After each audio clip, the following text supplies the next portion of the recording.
Je n'ai jamais peint, je n'ai jamais touché un pinceau, je ne connais pas très bien les couleurs. Moi j'ai une formation de photographe.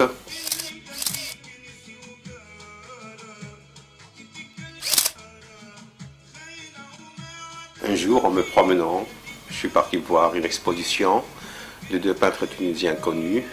L'un s'appelle Brahim Lazebi et l'autre s'appelle Sadr Gmash.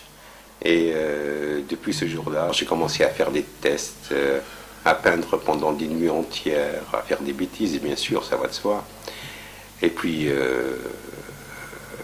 pour améliorer tout ça, il y a une culture de peinture qu'il faut acquérir.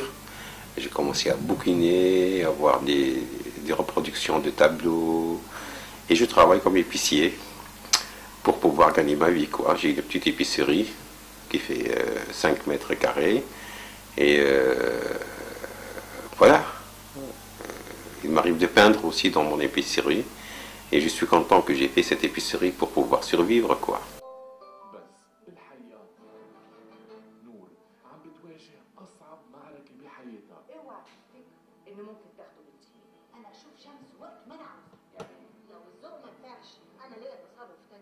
Je ne peux pas travailler chez un patron, je suis contre les patrons.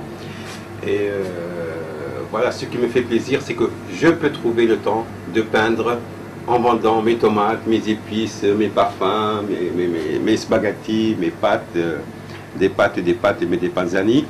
Et voilà, je suis heureux de ça. Ça, c'est le chiffre d'affaires de la journée. On peut s'acheter de la toile pour continuer à faire de la peinture.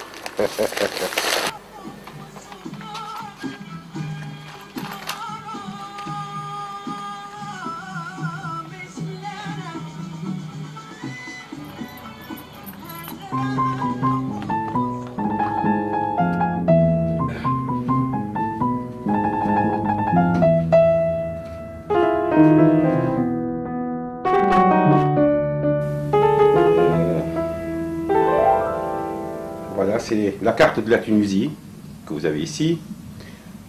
Tu sais que la Tunisie a la forme d'une femme qui est enceinte.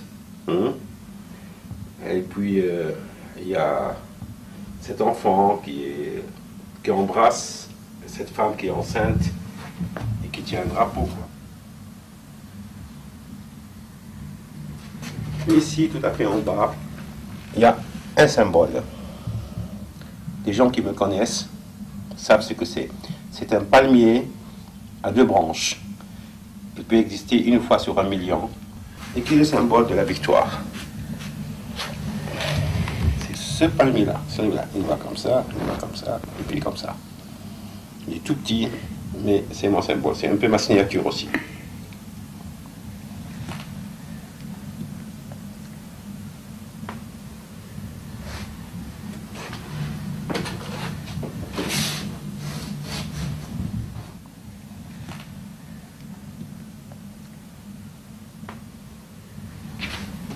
L'énergie.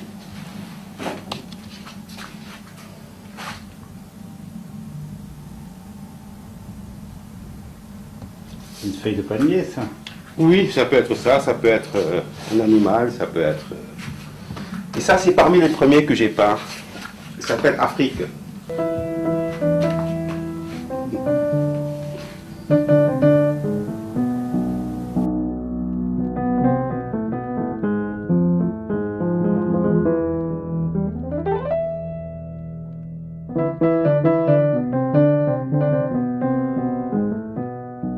Ça s'appelle La Guerre.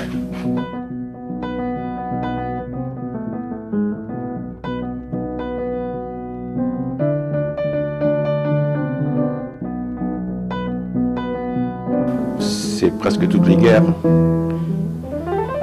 Mais je fais, bon, la guerre de l'Irak, la Palestine, tout ça. C'est surtout ça.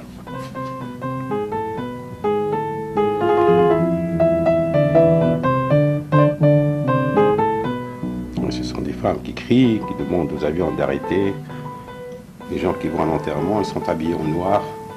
Ce sont plus des êtres humains normaux, quoi. Il y a une folie dans cette histoire. Un vieux qui trébuche, qui ne peut plus continuer. Et voilà, et puis le cheval qui tire le cercueil.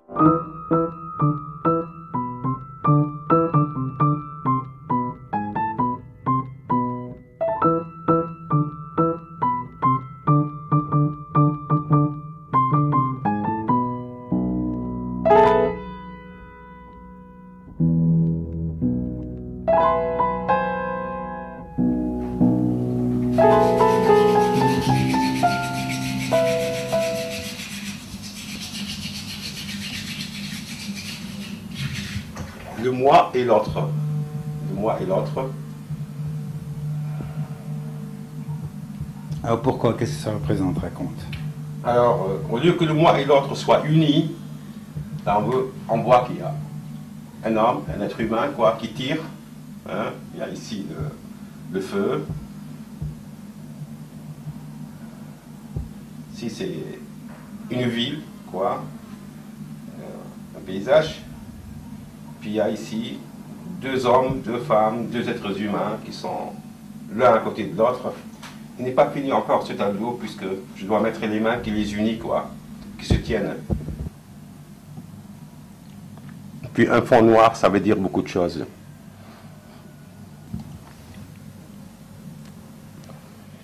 Et voilà, monsieur Jean-Denis Monon. Il est beau celui-là ou pas? La vérité. Voilà.